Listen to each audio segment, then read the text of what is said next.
We off? 30 seconds of carefree bliss. Oof, like wind in your hair carefree. Oh, like using Clorox Disinfecting All-Purpose Cleaner in the home carefree. Yes!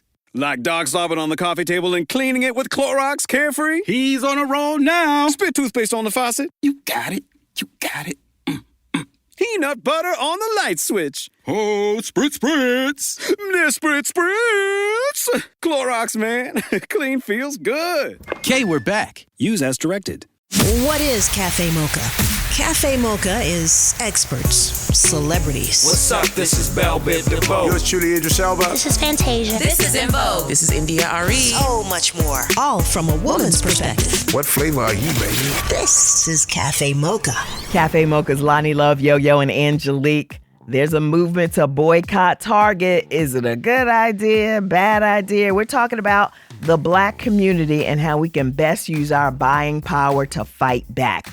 But first up, Lonnie Love was on the red carpet of the Grammys last weekend, and she's got stories. Ladies, what's going on? What's on your mind? Okay. I know it's been a while. It's been a couple of weeks since the Grammys, but there's something that I wanted to talk to you all about. Mm-hmm. While the red carpet was happening, full of stars, there were two AP interviewers on the red carpet, and they were interviewing Babyface, the legend of Babyface.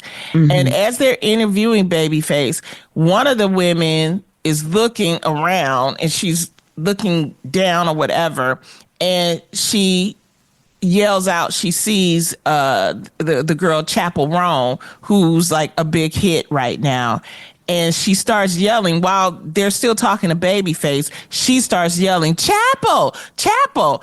And Babyface, you know, it's like she's yelling it as he's talking. So he hesitates, and both of them get quiet. And he says, oh, y'all want that? And so he exits. And then the Chapel Roan girl comes.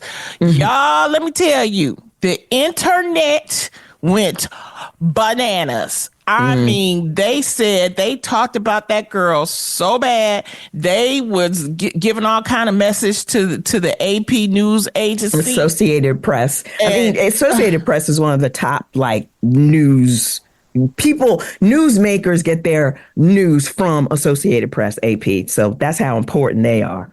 And so they had these two people, and it was just the reaction online was just a lot. So what do you think about that, yo?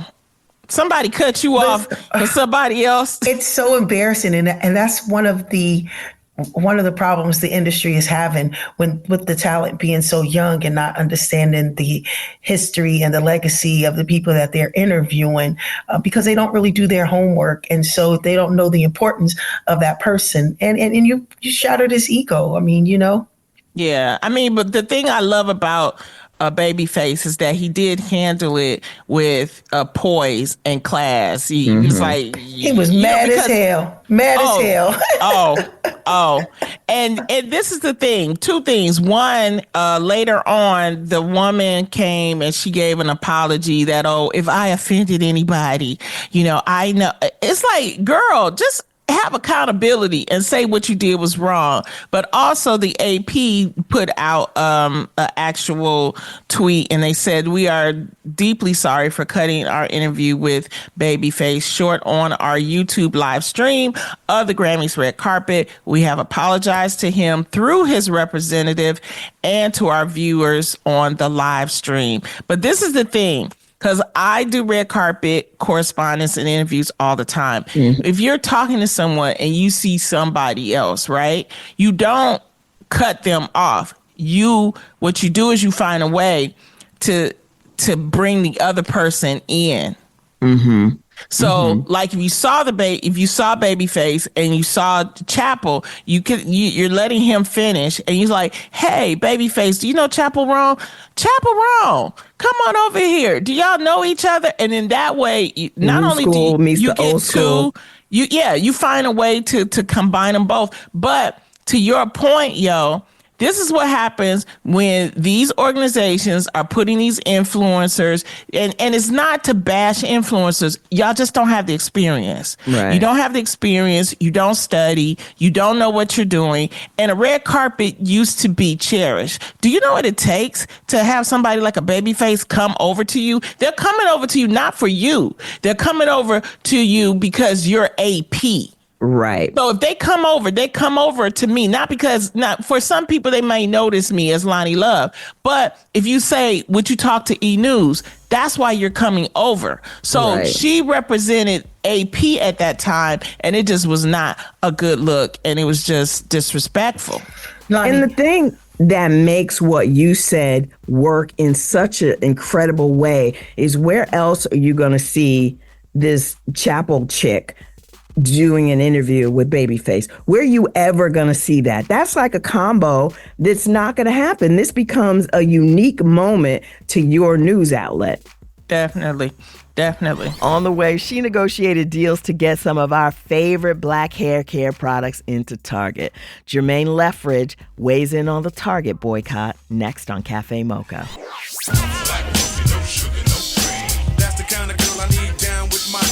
Standing in solidarity from a woman's perspective.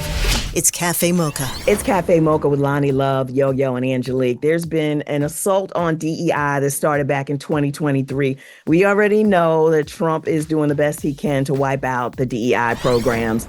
But right now, in the month of February, civil rights activists are asking us to boycott Target because they're phasing out their DEI programs.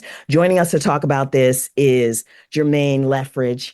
She's a woman who has helped put turn some small Black-owned businesses into major brands. And she did that with Target and other major stores. She's founder of the ubiquitous Women's Expo. Jermaine, welcome back to Cafe Mocha. Jermaine, first of all, I just want to say the work that you have been doing these past, 10, 20 years to help. 30-something years, yes. I mean, just for the listeners, let's just give them a little bit of your history and the work that you have done to help Black products get into stores. Yeah. Yeah, it has always been my mission for us to try to recreate Black Wall Street. I've worked with brands from the very beginning, Mayel Organics, who got a 9-figure deal about 2 years ago, and just a multitude of brands trying to, create strategy for them, help them to create their distribution phases and their pricing, product suggestion, and a lot of them have been quite successful in doing so. But one of the things that I've always told them, build your e-commerce. Build your e-commerce. That way you don't have to share your money with anyone, including me, but it's important because you always have to have different avenues of making money. I've worked with Organic Root Stimulator, Gary Gardner, back in the day.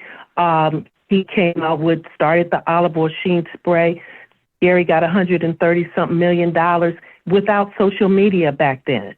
And so it shows that we have buying power and we could make each other very rich if we're intentional about it. So it's unfortunate where we are. Well, that's why I want to, first for our listeners, because a lot of people are getting confused as to what DEI is. Can you explain what it is? Yeah, well, first of all, how DEI came about, from my research and understanding, was when people looked in colleges, universities, corporations, all they saw were white men. So they wanted to balance that out. And one of the things that people think, and I don't know why, when they think of DEI and welfare, they see a Black face. Totally to the contrary. DEI initiatives benefited first white women. It benefited next Hispanics, Asians, Native Americans, LGBTQ+, and then Black women. than us. Ariane Simone tried to tell us when they attacked her on her Fearless Fund, and she lost, that DEI was now going to be attacked. And that's exactly what is happening. So DEI was basically to get equity, fairness with labor, with management within corporations. Supplier diversity is another arm of trying to get small Black-owned businesses in we female too on shelf. So it's two different phases. But DEI is unfortunate, but it's going to we'll see how this all will pan out. See, but I do think we need to be careful with saying you're going to boycott Target, because some of the Black-owned are saying boycott, BUYCOTT, versus boycott. Now, what's the difference? Boycott, they're saying, is still going to Target and only buy those products that are Black-founded. And boycott, don't go in there at all. Now, I haven't been to Target since this whole announcement. I really haven't. But you have to understand the history, too. I have to say, Target has a long-standing history of supporting Black-owned brands. Yes. And this goes back, and we cannot forget that, because there's some other retailers we should have boycotted before thinking about boycotting Target. They helped Shea Moisture become strong. Shea Moisture, Mixed Chicks, Miss Jackie's, Aunt Jackie's. Yes, they put them on end cap. They made them a lot of money, and Rich Lou Dennis really got his major start in Target. That was long before 2020, the George Floyd incident. Long they before put all a this lot DEI stuff. Yes, Long before the that. DEI. So I don't understand why the CEO, Brian Cornell, felt that he needed to state publicly that they were going to dismantle their DEI program. But we don't know what kind of pressure they are facing with this executive orders from Trump. Yeah, well, that's why they dismantled it. All of these corporations are dismantling it because of the current administration, and they're dismantling things. My thing is, I do want to be specific. DEI, from what I was reading, it does not mean hiring. DEI was more about on the side of where Jermaine works, talking about products, talking about, even with us, Cafe Mocha is supported by a lot of corporations, and it counts towards their DEI standards and spending and things like that. So it doesn't mean like hiring. And I think that's where people are getting a lot of confusion. They don't understand that, some people in that administration, Trump's administration, is trying to say the minute they say DEI, they mean Black people or women or gay people. It's not hiring. We're talking about these type of support from corporations that were put into place because corporations weren't giving us our fair share. Black people buy Tide.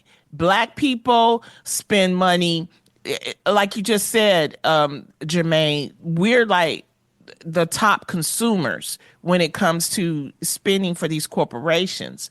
And you've seen it. So these programs were given to us to help us not only put in Black products and help those individuals, but also Black programs. The McDonald's Gospel Fest, Essence Fest is covered under DEI. I think what we should do, because I think, and I don't know, I might be wrong, but I hope that I'm right. I think that these corporations decided, okay, we're going to publicly say we're going to cut down DEI to pacify this administration, but they're going to actually still operate in some form by supporting businesses. Do you think that might be the case, Jermaine? I agree, because first of all, if you have a heart for it, and if you understand your profit, Black Americans have a current buying power of 1.6 trillion. And like you said, we are the second consumer base for spending, the second, and which represents over 300 billion. We have strong buying power that we do not use to our advantage. And so I do agree, because they don't want to miss that money. They don't. They can't afford to. And I'm going to tell you something. I really feel we needed this. We needed a wake-up call as Black people. We needed it. We're being very frivolous on what we spend. We're very label-oriented, and labels that don't put money back into our community. We don't support each other like we should. You know, I have a skincare line called I Know Skincare, and I spoke at this event. I'll never forget this. And I have been in business maybe about 6 or 7 months. And now, mind you, I spent the money to get it clinically tested. And this Black lady came up to me and she said, I'm real proud of you, but you know some of us not going to buy it because we're going to think it's not as good. I looked at her. I had to hold back the Detroit in me. And, I really, I was very disappointed. I said, well, then I'm sorry. That they will not be my customers. If you think like that, it's shame on them. And shame on whoever thinks like that. That's some of the problems. So I think that this was a good wake-up call to say we have not arrived. Yeah, I totally agree. Not arrived. I totally agree. Yes, we got too comfortable. We don't support each other. Come on, athletes, instead of buying 15, 20 cars, help. I just came back from this event in Florida where Vivian Picard, in less than 15 minutes, number of Black people, was a few Caucasian family in the room, and she raised over $100,000 to support the Cass Tech young girl golf team to buy them uniforms. Nice. Yeah, and these are the kinds of things we're going to have to put our money where our mouth is. We're going to have to start supporting. Every other culture does it. Jews do it. Koreans do it. Hispanics do it. Why can't we do it? Why can't we do it? It's because of what that lady who walked up to you said, is that we've been conditioned to believe that white is better, and that if it's Black, there's something inferior about it, or it's not going to come with good customer service, or a host of other things. It's Cafe Mocha talking to Jermaine Lethbridge, creator of Ubiquitous Women's Expo and also founder of I Know Skincare. Why Target? Because Target is the one place, other than going into like a beauty supply store, Target is the one place I know where I can go to that section and get all of the stuff. Whatever it is, whatever brand, it's all right there in Target. So why Target? Why not Walmart? They don't pay their people. Folks that have their jobs over there still on food stamps. Why Target? And they were the first to announce the dismantling of their program. I don't know, and I've questioned certain people about their boycott initiative because, I mean, even in 2023, I think it was, the CEO, Cornell, he acknowledged that DEI fueled much of Target's growth over the past 9 years previously. He acknowledged that. I mean, they had, I don't know if you all remember this, they had Pride end caps, which the conservative media bashed them. Oh, yeah. People were going in there knocking over ink caps. So they have been very on the front line of trying to make sure that they service the people that are coming into their store. Also, I bought a awesome jumpsuit from a Black male designer. So this is not something that they just started. So I'm not sure what kind of pressure they are under or why they did it. But, I mean, they made a misstep and misspoke. But I do think that we need to be very strategic as to who we boycott. I mean, you've got Harley Davidson. You got Meta. Are we going to get off of social media? No. Mm-mm. You know, Mm-mm. you have so many other companies that were so quick, and they helped finance Trump. Right. So we need to look at that and really focus on what's going to make the greatest impact, like the bus boycott with Rosa Parks. Well, I think that is the reason why, to answer your question, Angelique, they chose Target. The thing is that people like Tamika Mowry, she has been online and she has been stating the reasons why. And even though you have people like Tabitha Brown and the young lady who owns the Lip Bar, who says, Melissa. Yeah, she said, they would like for you to at least go into Target and purchase only the black items.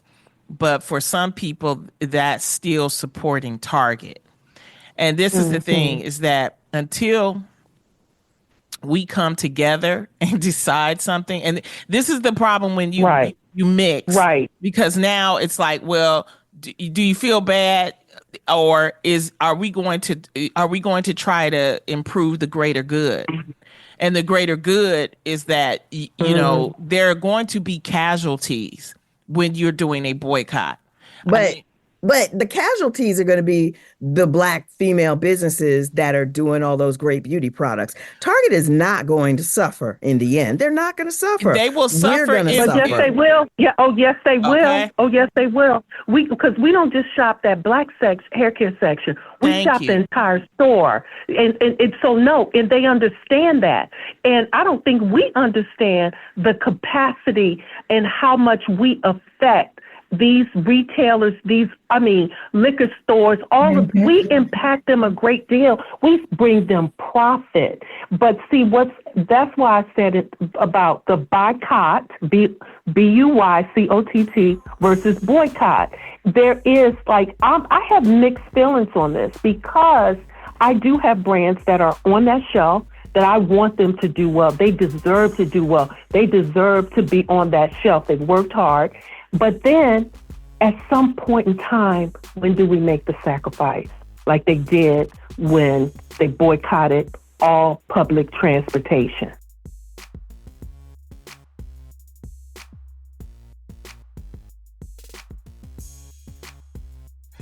Jermaine Leffridge, founder of the ubiquitous Women's Expo and the black skincare line, I Know. We've got more on Cafe Mocha. We're at Cafe Mocha Radio. Socially savvy on Facebook, Instagram, and Twitter. Serving up more Cafe Mocha on the way.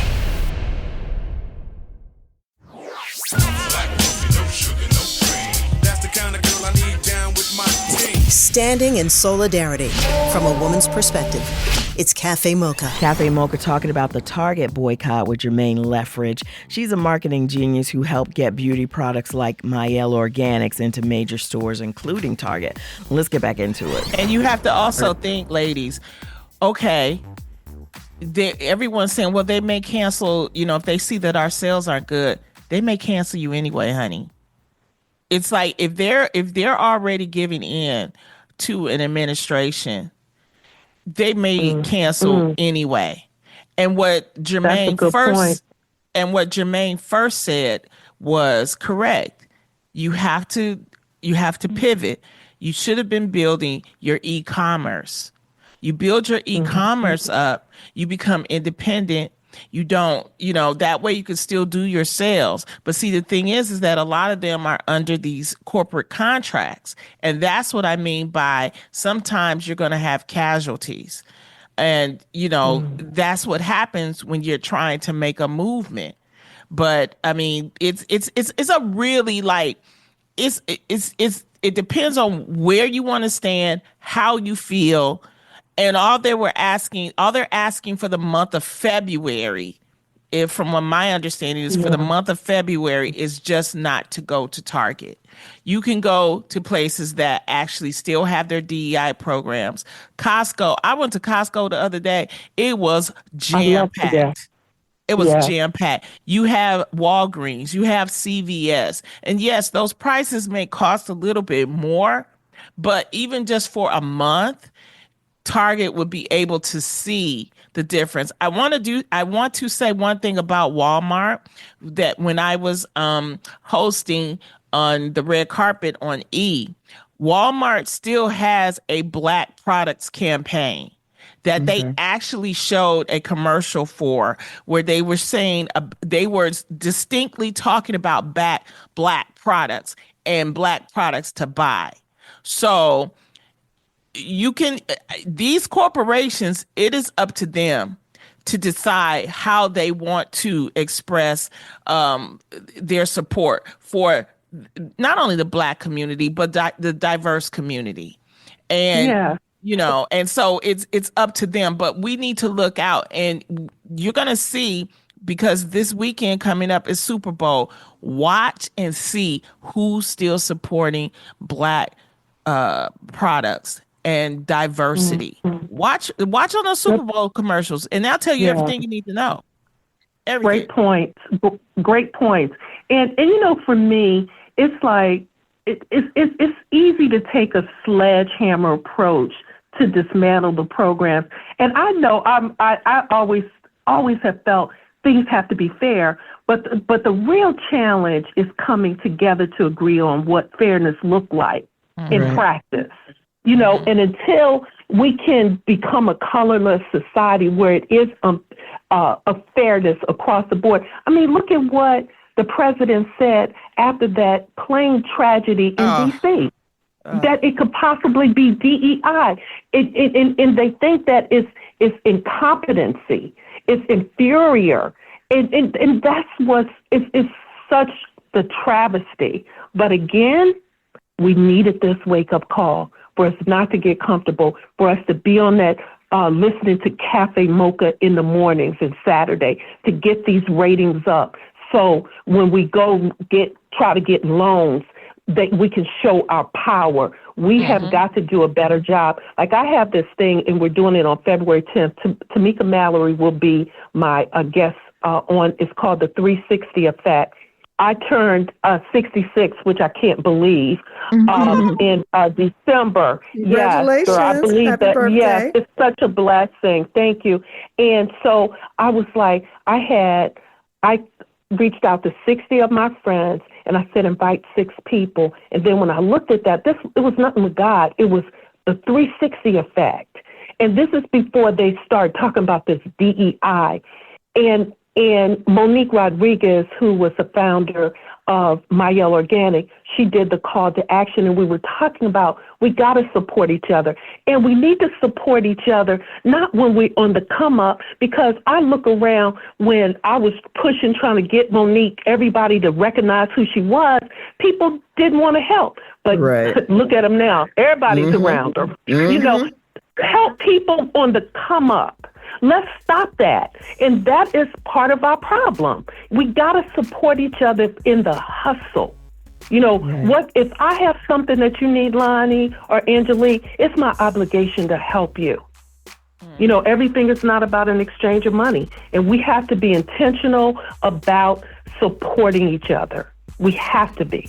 We have to be. If now, we're going to die. We're talking about using the power of the Black dollar against companies that have suspended their DEI programs. More coming up with Jermaine Leffridge on Cafe Mocha. Here's your dose of espresso. Strong, hot news now.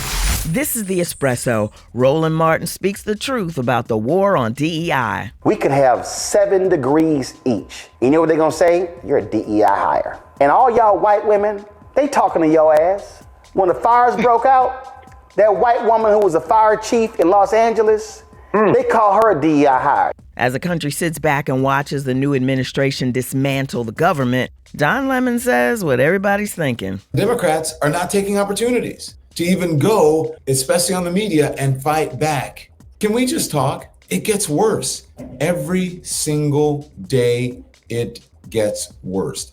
And Congresswoman Jasmine Crockett went on CNN to say Trump's team is filled with white supremacists. The people that commit 80% of the most violent crimes in this country are white supremacists. They are the ones that were there on January 6th, tearing our democracy down physically. And now we have them tearing us down right here from within. That's the espresso. This is Cafe Mocha. Radio from a woman's perspective. Okay, well, what happened? It just worked out to 360. I was turning 66. I invited 60 of my friends to invite 60 of their friends, and it was about I know. I have an amazing skincare brand, but again, I want to build my D2C. And for those of you that's directly to the consumer, having this conversation, having people to understand that the win happens in the fourth quarter, never give up on dreaming. I don't care how old you are. It's just getting started because the win happens in the fourth quarter. And to understand that, and, and then I had people in there that were, customers that were talking about how much they love the product and ambassadors, and it was just amazing. And so Tamika Mallory is going to be on there talking about her experience and her experience with mental health. Because a lot of this, what we're going through, we are already a fragile nation. And a lot of people are going to suffer mentally. I know I had to, go play golf this weekend in Florida because my energy, I'm like, this thing is heavy. It's deep because it could affect how it can affect so many people. We have to be intentional about supporting each other now more than ever. Wow. How can we keep in touch with you, Jermaine, and also support you with your skincare line? I know. I appreciate that so much, Lonnie. And, I love you. And you've gone up to Target. And people, you see, they were very receptive, but you can reach out. I know skincare. Check us out. We had on bathing suits and fur coats, and everybody's in their 50s and 60s, and we were rocking it. We were rocking it, having fun with this. So I know skincare, and then I have my trade show. It's entrepreneurship at its best. And I have, I had to call some of my sponsors to say, is this going to affect your sponsorship dollar? And then when they said no, I said, well, can I get some more? And that's Ubiquitous Women's Expo, and I know skincare. So I really appreciate that so much. And Jermaine, I know what we can do is make each other number one. Jermaine, I'm on your website, I know skincare, and this stuff is so affordable. Face products are so expensive, like $65, $75. These prices are really good. I will be ordering some stuff online. I will definitely be ordering. Yes, I appreciate that, but I want y'all to send me your address. I'm gonna send you some, and I'm gonna tell you how to use it. And it's so affordable. The mistake that I made with the skincare line, it lasts too long. But as we get older, it's so many pennies in the dollar. We like the finest of champagne. We like to travel. I wanted us to have a great skincare product, and I worked with a Black dermatologist. We created this. What did we need? As we get older, unfortunately, everything gets drier. And so it's about infusing that moisture, getting the dead skin cells off, and then putting that moisture. And I have a moisturizer that has a 40 SPF. Can't leave home without it. Yeah, and it moisturizes. You will see the difference in your skin. If you use it right, it's very rich. You only need to use a little. And people are seeing a difference. I call it, we're creating skin fashion.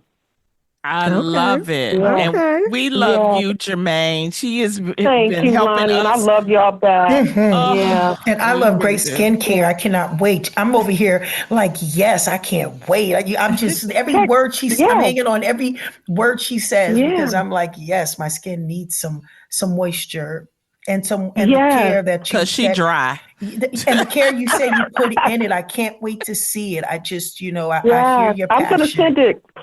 Please give Sheila your addresses, and I will definitely send it. But again, we have to support these Black brands. I'm doing something with the lip bar, showing how mature women can wear red lips.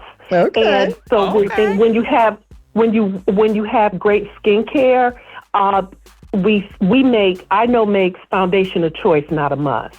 I don't wear foundation unless I'm glamming up, and you're going to get to a point where you're not going to want to feel your bare skin.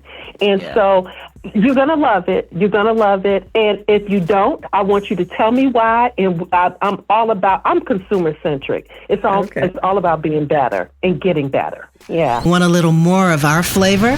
Stay right there. It's Cafe Mocha. I'm looking at the picture and she just literally looks like a cardboard pop-up, standing next to him. It's just frightening. Well, honestly. if someone wants to complain, which so far there hasn't been complaints, because one is a music show, but it could have been deemed public nudity or lewdness, which she could be fined for. Possibly she could be arrested, but he did not get kicked out of the Grammys. I actually saw him get into these two mirrored. They were exactly the same. Like, I think they were Maybachs, or Rolls Royces, and they got into it. They weren't kicked out.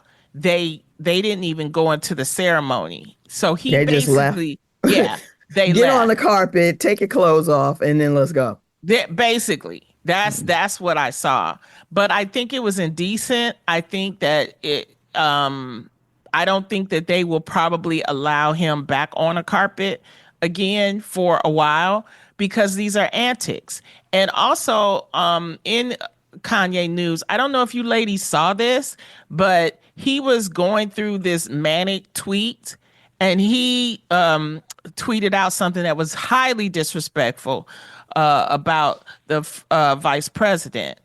And it was, he tweeted it and he put it out for a couple of minutes, and then he took it down, and then he apologized to her children, which she only has stepchildren, but he apologized and he thought she was a nice lady. And he is psychosis. And people are, to me, excusing it. Just because you're psychosis doesn't mean that you get to be rude, that you get to be disrespectful.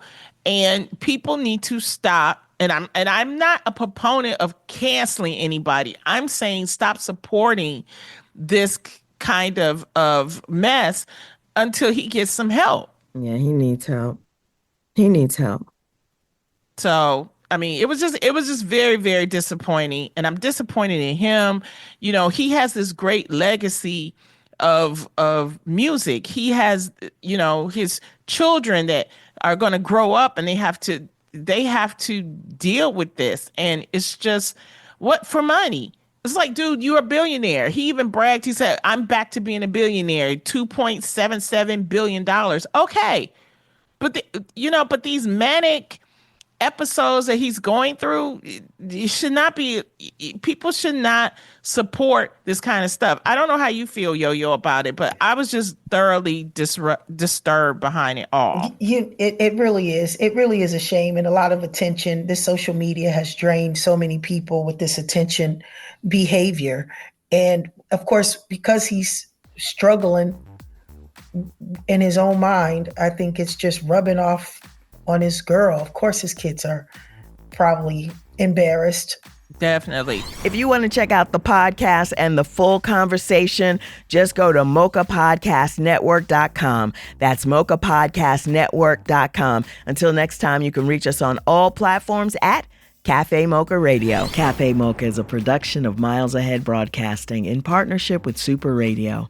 Executive producer Sheila Eldridge. For comments, booking, or more information, visit cafemocharadio.com.